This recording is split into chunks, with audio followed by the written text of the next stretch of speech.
Hello friends, welcome to my YouTube channel. Thanks for watching this video. Exercise 14.1 से question number 1 करेंगे. Copy the figures with punched holes and find the axis of symmetry for the following. ये हमारे पास कुछ figures दे रखे हैं और इन figures के अंदर हमने होल्स बना रखे हैं. अब वो ये कह रहे हैं, क्वेश्चन ये है कि इन फिगर्स की आपको एक्सिस ऑफ सिमेट्री ड्रॉ करनी है. तो सबसे पहले तो हमें ये पता होना चाहिए कि एक्सिस ऑफ सिमेट्री होता क्या है. देखिए फ्रेंड, मान लीजिए ये एक पेपर का टुकड़ा है. अगर मैं इसे बिल्कुल इक्वल हाफ में करके और इस तरह से फोल्ड कर दूं, इस तरह से मैंने इसको फोल्ड कर दिया है, तो देखिए अभी ये जो फिगर है, ये जो पेपर है, ये इस तरह से फोल्ड हो गया है कि इस ऊपर वाले हिस्से के नीचे वाला जो हिस्सा वो आपको दिखाई नहीं देगा. आप इसको ऐसे पलट के देखोगे तो ये वाला फेस आपको पूरा पूरा नजर आएगा, लेकिन इसके नीचे वाला आपको नजर नहीं आएगा. तो ऐसी लाइन जो किसी भी फिगर को बिल्कुल इक्वल हाफ के अंदर डिवाइड करती हो, उसको हम लोग बोलते हैं एक्सिस ऑफ सिमेट्री. तो इस पेपर की अगर मुझे एक्सिस ऑफ सिमेट्री ड्रॉ करनी होगी तो ये जो लाइन है जहां से मैंने इसको फोल्ड किया था वही इसकी होगी एक्सिस ऑफ सिमेट्री. क्लियर? तो यही होती है एक्सिस ऑफ सिमेट्री, या जिसको हम लाइन ऑफ सिमेट्री भी बोल देते हैं. तो अब इसी तरह से ये फिगर्स हैं. देखो इन फिगर्स के अंदर मान लीजिए मैं इस फर्स्ट फिगर को लेता हूं. अब मुझे इसकी लाइन ऑफ एक्सिस या एक्सिस ऑफ सिमेट्री अगर मुझे ड्रॉ करनी हो तो कैसे करूंगा. देखो, अगर मैं इस पेपर को इस तरह से इक्वल हाफ में बांटूं तो ये एक दूसरे पे इस तरह से फोल्ड हो जाएगा. अगर मैं इसको इस तरह से बांटूं तो भी ये इस तरह से फोल्ड हो जाएगा. लेकिन हमें ध्यान ये रखना है फ्रेंड कि एक्सिस ऑफ सिमेट्री उस तरह से लगाई जाए कि जब हम इसको पेपर को फोल्ड करें तो ये दोनों पंचेस भी एक दूसरे के ऊपर टिक जाएं.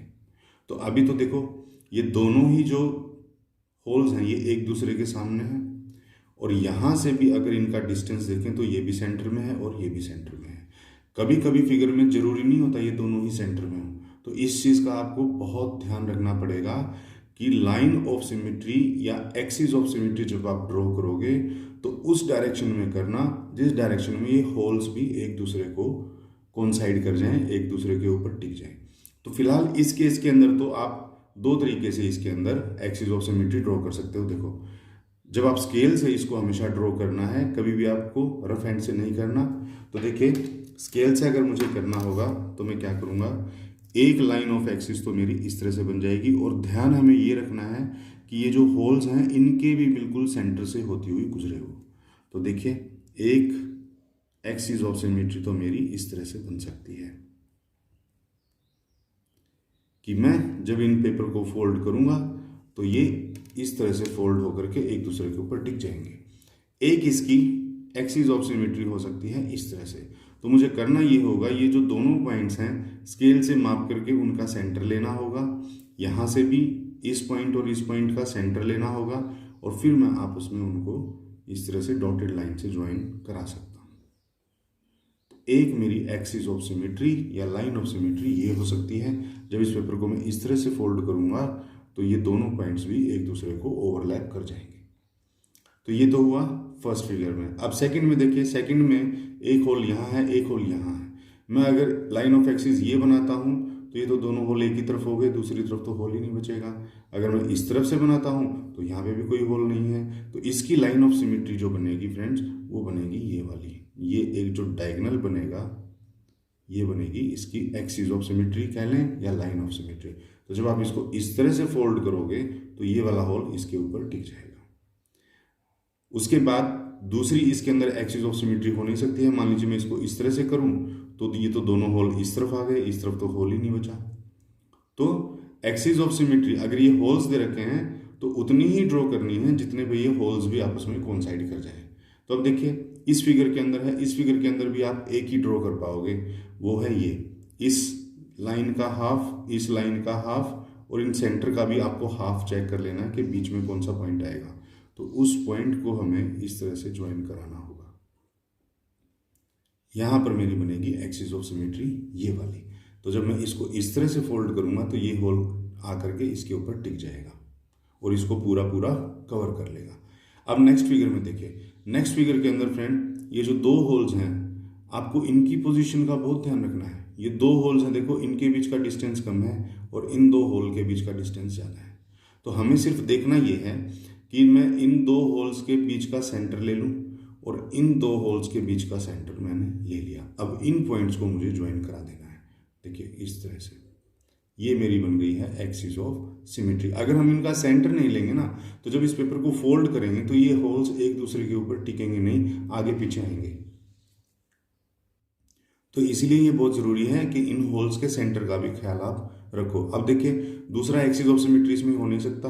अगर मैं इस तरह से करूँगा तो इन होल्स के बीच का डिस्टेंस ज़्यादा है, इनका कम है, तो ये एक दूसरे के ऊपर ओवरलैप नहीं करेंगे।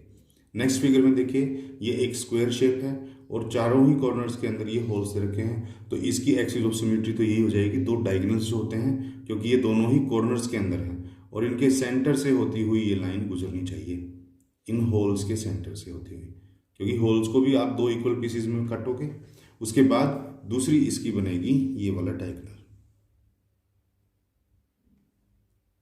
ये है हमारी एक्सिस ऑफ सिमेट्री इस तरह से। अब देखिए इसके अंदर ये वाला जो फिगर है, इसके अंदर एक्सिस ऑफ सिमेट्री क्या हो सकती हैं। देखिए दो होल्स आपको ये दे रखे हैं और एक होल आपको ये दे रखा है। आप इसके अंदर केवल एक ही बना सकते हो और वो बनेगी इस तरह से कि इस पूरे फिगर को इक्वल हाफ में इस तरह से काट दिया। मैं इस वाले पोर्शन को कवर करके ऐसे ले जा सकता हूँ। ये वाला होल इसके ऊपर टिक जाएगा और इसका आधा होल इसके आधे होल के ऊपर टिक जाएगा और ये लाइन इस पे टिक जाएगी और ये वाली लाइन इस पे टिक जाएगी। आपको यहाँ लाइंस का भी देखना है अब, क्योंकि लाइन ड्रॉ कर रखी है इसमें। नेक्स्ट फिगर में देखिए यहाँ फ्रेंड ये मुझसे गलती से स्क्वायर बन गया। आपकी बुक के अंदर जो है ये एक ट्रायंगल है इस तरह से, ये एक ट्रायंगल है, मैं इसको ट्रायंगल ही बना देता हूँ। ये मुझसे गलती से स्क्वायर ड्रॉ हो गया है। तो मान लीजिए अब ये ट्रायंगल है, ट्रायंगल के यहाँ दो कॉर्नर्स पर होल आपको दे रखे हैं। तो इसका एक्सिस ऑफ सिमेट्री क्या होगा, इसका एक्सिस ऑफ सिमेट्री तो ये होगा कि इसको इक्वल हाफ बांटने वाली लाइन ये हो सकती है, क्योंकि जब आप इस ट्रायंगल को ऐसे फोल्ड करोगे तो ये होल आकर के इसके ऊपर टिक जाएगा। उसके बाद सेम इसी तरह की ये ट्रायंगल है, बस इसकी डायरेक्शन जो है वो चेंज कर दी है। ये दो होल हैं तो इसका एक्सिस ऑफ सिमेट्री बन जाएगा ये। जब आप इसको इस तरह से फोल्ड करोगे तो ये वाला सर्कल इसके ऊपर आकर के टिक जाएगा। उसके बाद देखिए नेक्स्ट हमारी एक और ट्रायंगल है, इसकी लाइन ऑफ सिमेट्री या एक्सिस ऑफ सिमेट्री क्या हो सकती है। देखो ये होल है इसके ऊपर, ना तो मैं इसको ऐसे फोल्ड कर सकता हूँ, इसको मैं कर पाऊंगा ऐसे। इन दोनों होल्स के सेंटर में से होती हुई लाइन हम ये गुजारेंगे, ये हमारी बनेगी एक्सिस ऑफ सिमेट्री। इसका आधा पार्ट जब मैं फोल्ड उस तरफ करूँगा तो ये आधा होल इस आधे होल पे टिकेगा, ये आधा होल इस आधे होल पे टिकेगा। उसके बाद ये सर्कल है। अब सर्कल के अंदर दो होल्स दे रखे हैं, तो इन दो होल्स को बाइसेक्ट करती हुई लाइन ही हमारी एक्सिस ऑफ सिमेट्री हो सकती है। तो इसको जब आप फोल्ड करोगे तो ऐसे ये सर्कल आधा जो है वो इस पे टिक जाएगा, ये सर्कल जो है आधा इस पे टिक जाएगा। अब इसमें एक और भी हो सकती है और वो हो सकती है इस तरह से, ये एक्सिस ऑफ सिमेट्री। जब ये आधा सर्कल जो है इस दूसरे आधे सर्कल पे टिकेगा तो ये होल इसको पूरा पूरा कवर कर लेगा। और तीसरी इसके अंदर कोई एक्सिस ऑफ सिमेट्री नहीं हो सकती है। अगर आप बनाओगे फोल्ड करोगे तो ये सर्कल्स एक दूसरे को ओवरलैप नहीं करेंगे, ये आपको अलग अलग नजर आएंगे। उसी तरह से आप इस अगले सर्कल में देखिए, एक तो आपकी ये हो सकती है, जब आप इनको फोल्ड करोगे तो ये वाला सर्कल इस वाले सर्कल को ओवरलैप करेगा। एक आपकी ये हो सकती है। फिर आप जब इसको इस तरह से फोल्ड करोगे तो ये वाला सर्कल इसके ऊपर आपको नजर आएगा। अब इसमें देखिए एक और लाइन ऑफ सिमेट्री हो सकती है, क्या हो सकती है, देखिए इस तरह से अगर मैं इसको सेंटर को ज्वाइन करा दूंगा तो ये दोनों होल्स इन दोनों होल्स के ऊपर टिक जाएंगे। ये इस तरह से फोल्ड होगा पेपर ऐसे। और ऐसे ही एक और लाइन ऑफ सिमेट्री हो सकती है, वो ये हो सकती है। जब आप इसको ऐसे फोल्ड करोगे तो ये वाले सर्कल इसके ऊपर आ जाएंगे, ये इसके ऊपर आ जाएगा, ये इसके ऊपर आ जाएगा। क्लियर। अब इसमें देखिए एक्सिस ऑफ सिमेट्री क्या हो सकती है। इसके अंदर एक्सिस ऑफ सिमेट्री देखिए ये भी नहीं हो सकती। अगर मैं इसको ऐसे ड्रॉ कर दूंगा तो जब इसको ऐसे फोल्ड करेंगे तो यहाँ सर्कल है लेकिन यहाँ तो है ही नहीं, तो मुझे इसकी एक्सिस ऑफ सिमेट्री एक ही ड्रॉ करनी होगी और वो है ये। क्योंकि जब मैं इसको ऐसे फोल्ड करूंगा तो ये वाला सर्कल इस पे टिक जाएगा और ये वाला आधा सर्कल इस आधे सर्कल के ऊपर टिक जाएगा। तो फ्रेंड इस तरह से हम लोग एक्सिस ऑफ सिमेट्री या लाइन ऑफ सिमेट्री ड्रॉ करते हैं। लाइन ऑफ सिमेट्री एक ऐसी लाइन होती है जो उस फिगर को इक्वल हाफ के अंदर डिवाइड करती है, ताकि उन दोनों इक्वल हाफ्स को जब फोल्ड किया जाएगा तो एक दूसरे के ऊपर वो इस तरह से टिक जाएंगे कि ऊपर वाले पोर्शन के नीचे वाला जो पोर्शन है वो आपको दिखाई नहीं देगा बिल्कुल भी। तो फ्रेंड ये था हमारा क्वेश्चन नंबर 1। आई होप आपको अच्छे से समझ में आ गया होगा। नेक्स्ट क्वेश्चन के लिए मिलेंगे नेक्स्ट वीडियो में। तब